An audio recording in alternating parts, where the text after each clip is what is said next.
Morena, happy Monday. Happy Monday.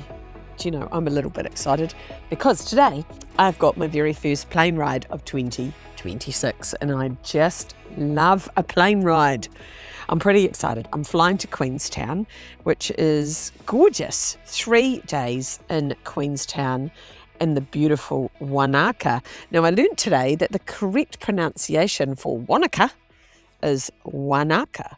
So there you go. I did not know that. That is something brand new that I have just learned. So I'm going to Wanaka, which is going to be lovely. Isn't that lovely? So I'm flying into Queenstown and a friend is picking me up and we're going to whiz over the hill and I get to go and stay with my aunt and uncle who I fucking adore and I can't wait to see them.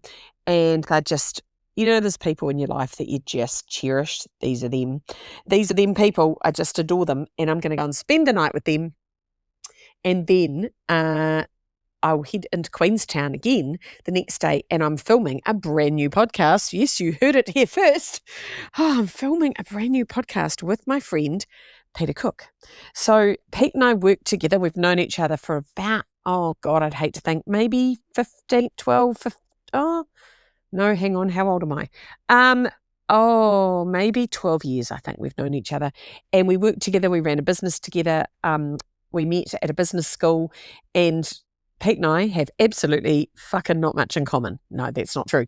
We both are obsessed with people living their lives very well. We're both obsessed with family. We're both obsessed with our children, but we're very opposite. We are very opposite. And we're both business mentors and we both love business and we love making people better. And we're both kind of into people just living to their fullest potential, but we're very different. We're very yin and yang. So I wear a lot of colour. Pete only wears black. Pete's very quiet. He's an introvert. He's the king of the pause. He likes to say not much, whereas I like to say a lot. And I very rarely pause. If you've been listening to my podcast, you'll notice. So anyway, I get to go and hang out with Pete and Pete's got the best laugh on the planet. And we're going to be talking, we're starting a podcast in a season and we're going to be talking about, it's called Business Matters. And it's all the things that matter in business because we think business matters. And it's sort of a podcast it is a podcast to support business owners. It's fucking hard out there being a business owner. So we just want to add some inspiration and a few ideas out there into the world of business. And that's what we're doing. And he's from Australia. He happens to be in New Zealand.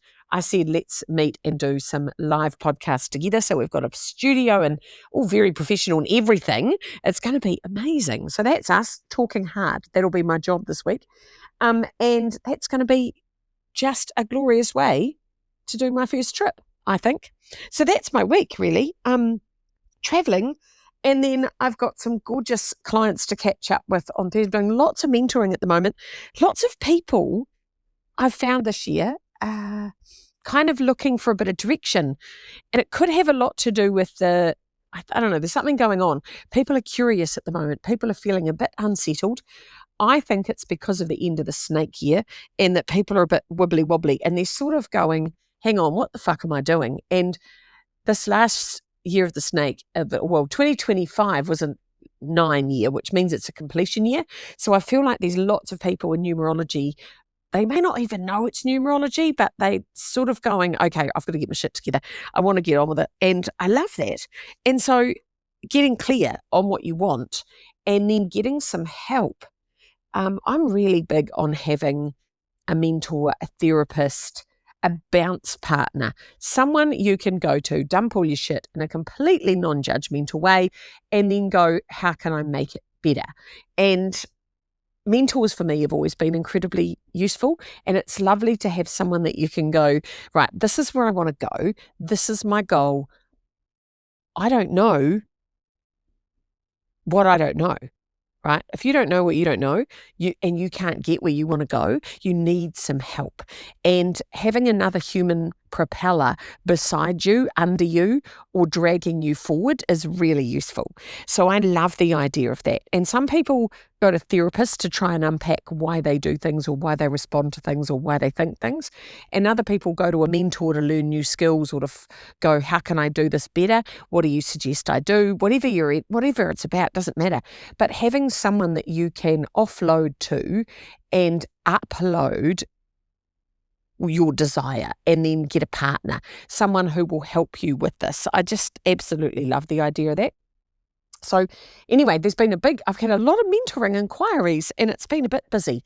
So I've spent all of last week on back-to-back mentoring calls and I fucking love it. I'm like, cool, tell me what you want. Let's go. How do we get it? I love that challenge. And I just think having two heads is better than one, right? So anyway, that'll be my Thursday and Friday. And then I'm being very creative this year.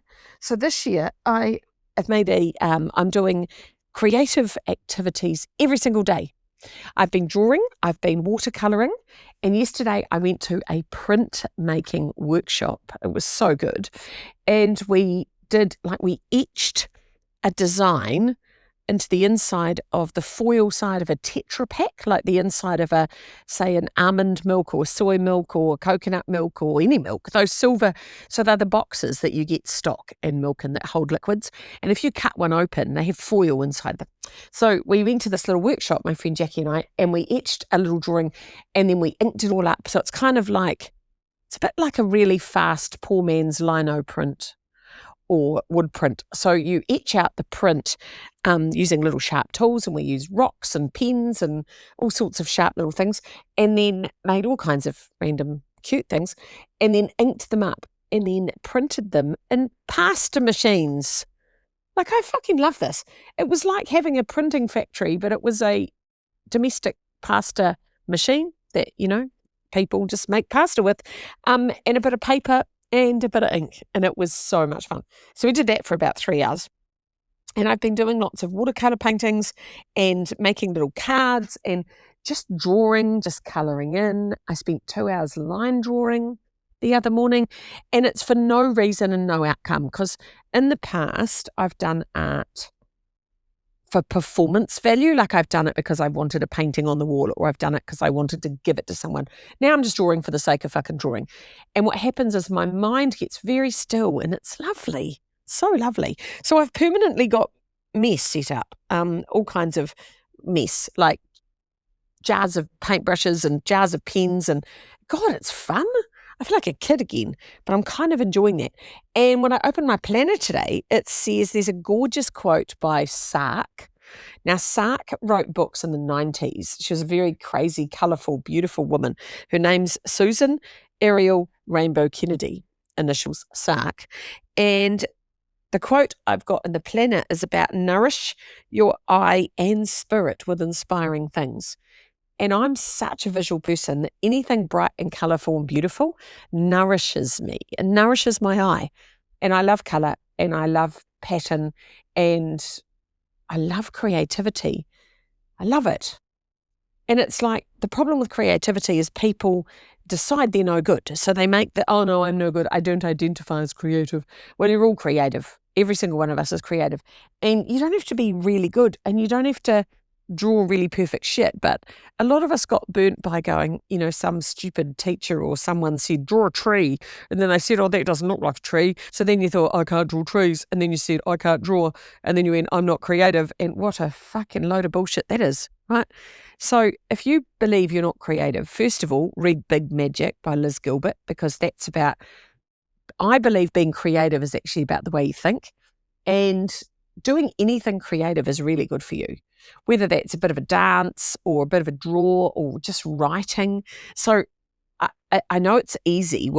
I think it's a bit easier because January's not a very busy month for me. And I've been writing and dancing and painting and drawing every day, doing at least one of those things every day. And I'm going to keep that up throughout the year because sometimes you get too busy and you just end up doing boring fucking emails and paying bills and dumb stuff. And I'm just not up for that this year. I want it to be my most creative year. That's my vow for the year, to be creative and to fill my life with inspiring things, inspiring people, inspiring colours, inspiring stuff. Just love the idea of having inspiration everywhere. So that's my theme. I'm going on a plane. That'll inspire me. Oh, the smell of an airport. I'm like, take me away. Where are you taking me? And flying into Queenstown, if you've never flown into Queenstown, make that something you do this year. It's one of the coolest flights ever. And you want to sit on the right-hand side of the plane, because when you land, holy shit, it's beautiful. Sorry, the left-hand side of the plane. Yeah, because then you can see the mountains. Anyway, sit on one side of the plane. I don't know my left from my right, but I'll let you know after I've been on the plane tomorrow. Right. Can't wait. See you Friday. Bye.